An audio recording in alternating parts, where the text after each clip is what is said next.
Hi, I'm Bob Schrupp, physical therapist. I'm Brad Heineck, physical therapist. And together we are the most famous physical therapists on the internet. In our opinion, of course.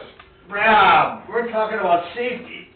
Why, Bob? Probably something you wouldn't want to do. Why, Bob? Okay, I don't know why. It's the kid in them. Okay, we're talking about the Easy Way Smart Stand, and it's a wonderful device. They're used in nursing homes and hospitals all over the world. And actually, I have patients that have bought these to take home for their family member that needs them. We just talked about that. I had a family member that was worried about him falling on the floor and how they'd get him up. Right. There's no way we can get him up, but they have to use a device like this to get him Sure, off the you floor. better believe it. And the biggest thing about these is you really need to know a few simple things to keep it safe, so you do not have an accident and actually cause some big health issues like fractured bones, shoulders, dislocations, etc. You can avoid that simply by following these steps. All right, here we go. We're going to start out, first of all, I'm going to assume you already know how to use this. And if you don't, we just did a video on it, so you can look that up. Yeah, Nancy, can you put that link on there? Look at that, and it'll show you the details on how to use it. And if you look, here's a few points you want to look at. These strap loops right here, they're made out of steel, they're very strong, but if they look like this and there's nothing on them, that's not good.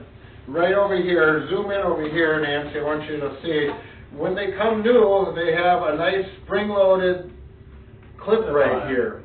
Some of them are rubber, depends on which one you have, but either way... And this strap is going to be going in there, right? Right, and that keeps the strap from coming out, which is very important, particularly if you have someone that's fairly strong and they can stand in it when they come up, which is demonstrated in that previous video.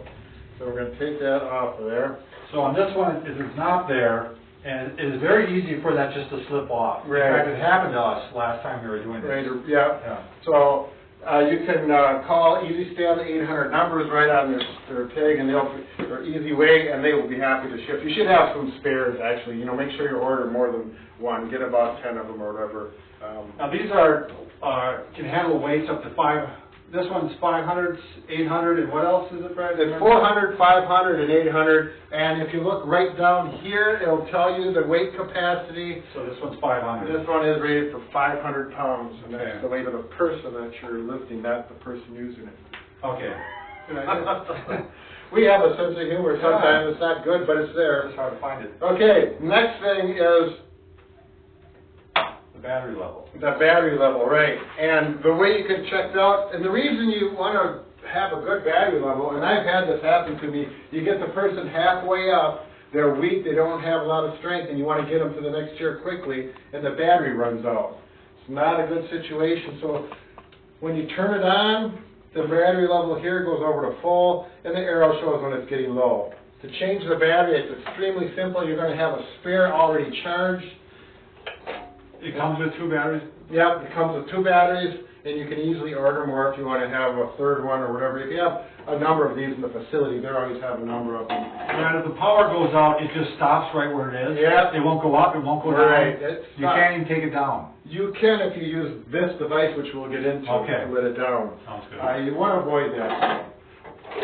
I mean, I've had a person stay there, hanging there, that's strong enough, because I don't want to let them down, and I say, just hold it, you feel good, and they say yes. Take it out, and someone else will go get it, because it's just down the hallway a little bit, come back with it. And if they are having a problem, then I'll use a safety device to let them down slowly. So we got the battery is the next thing to have. Okay, make sure that this works. There's a lever right here. Should work smoothly to open this and close. Alright. Now the other thing is the back strap.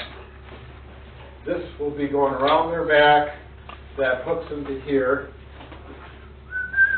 And these loops are the ones that Bob showed before hooking in there. Just do a quick inspection. They should look like they have good integrity. They're not frayed or anything like that. If they're frayed, you should get new ones. These are rated for 1,000 pounds. These are really heavy duty. All of them are. All of them are, exactly. Right. They come in different sizes. Small, medium, large, extra large, up to triple extra large actually, so they're really made for some larger people. Okay? Then this strap right here. This should be functional because it goes around the person's legs, which will demonstrate in a little bit. I'll go ahead, Bob. Sure. And this is good without the chair and the weight. All right. And that some people will have issues controlling their legs, and that one leg might want to come out. Or You said, yeah, some people can't even straighten their legs, so they're going to be up like this. So Yeah. they're going to want to try to pull off. right, and that can be dangerous too. So you want to use that to strap them on. You don't have to pull it real tight, just there, so it's gently snug. All right, now, so those are the big things you're going to look over: the clips, the strap, the battery. Make sure the legs go in and out freely. All right, Bob, why don't you put that on? We're just going to go through. Once you got the person up, typically you're not going to do it this way. The person is going to come out of a wheelchair or off the edge of their bed. Again, that's in the other video. Go ahead, Bob. But there's going to be a point when you have the person suspended in the lift. Brad, you're going to go over the assessment of what type of people should use this? You bet. Just hold on, Bob. Yeah, bring it up a little bit, or sorry, go Just ahead. put your leg in there. Just get there. If you're going to have the person in this position, okay? Now, big red flag. Bob, I want you to start sliding down and winging out. Good. This is called winging. If the person starts to wing, that's a red flag. You need to get a chair underneath and get another person and start getting this up in a big hurry. And look at that. I forgot to turn it on. That'll happen to you if you use this enough times. Takes a few seconds for it to fire up, and then finally I'm getting Bob up. Now start getting the wing even more, Bob, like it's going to get lean back. Arms go up, down. If they start doing this and the arms are going up, then you're getting really close to a serious accident, because Bob could slip through here, landing right on his bottom and really cause, there he goes. Okay, Bob, you're making me nervous. Get back up. Because the people that need this will not have the strength to do what Bob just did. So when they start to do that, get a chair in them right away and do not use this device anymore. Right. They are not appropriate for it. Okay. Bob, why don't you hop out of there?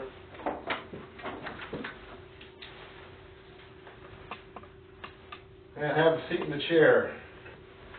Sure. Yep, so you might have, we went over the safety tips here, and there is one more thing with, if the battery, if they go partial way and Bob's hanging there, the person's hanging there, and the battery's dead, or the machine just doesn't work for whatever reason, right here is a safety button.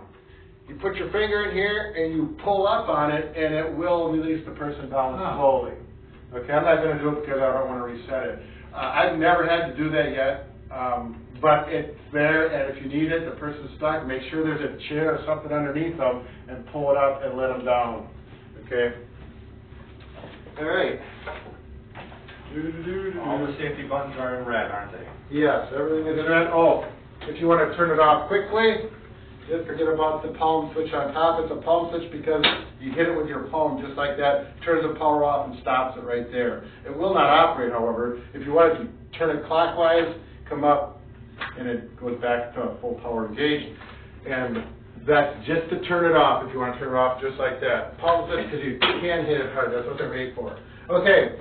If you want to assess the person quickly to find out if they're appropriate for the Easy Stand, I have a quick screening device here. In here, the crisscross handshake. Bob squeeze as hard as he can. Hard. Come on, give me a handshake. If they got a good grip, and now Bob, we're going to do a tug of war. Pull, pull, pull, pull, and relax. If they can do that, you can pull hard. Their upper extremities are probably going to be more than adequate for this. And then the legs, you might want to just see if they can straighten their legs out all the way. If you got a contracture, pretend you got a contraction, you can't straighten the knee out farther than this, it's probably not going to be a good device to use at all. So that's another red flag. And if they have precautions as far as a hip replacement or a hip fracture, and they're only allowed to put like toe touch weight bearing on it, that is not a good candidate. Right. Femur fracture, something in the knee. You will be putting more weight than toe touch. Yes. Yeah. Any weight-bearing concerns, if you're concerned at all, be safe and don't use it. Get a different type of lift. So there you go. Those are the safety concerns that will keep Would you say too, Brad, if someone is really agitated would you use it or not? Boy, I've just worked with one of those people he was confused, he was kind of afraid of the machine. Yeah, It's a hard right, judgment call. you're gonna need at least 2 people, maybe a third, and if you can calm them down and get them See the how whole it goes time. and see their reaction basically. Right, sometimes it takes a few times just to get them used to it because it can be, threatening to them. I think the other thing we had said in the last video, Brad, too, is when you're lowering them down the chair, make sure they know there's a chair behind them, because when you're coming down, as the patient, I couldn't see it, and you're having faith in the person, and the person who's agitated and maybe a little demented might not know at all that chair is there. Right, exactly. A lot of people on pain meds, Yeah. those can have side effects which can be, make this a little more difficult and challenging. So it's a great device, but these safety tips, use them on a daily basis with it, and after you think about it and work with it a few times, it's no big deal, it's just part of the routine. Remember, Brad, we can fix just about anything, can't we? I almost screwed up that line. Yeah, except for we need speech. We need a speech pathologist. Your daughter's going to be Pathologist, your daughter's going to be a speech Pathologist, pathologist. So, yeah, we're going to work into that one of these days too. All right, we can fix just about anything but a broken heart. That was Oh yeah, that's okay. right.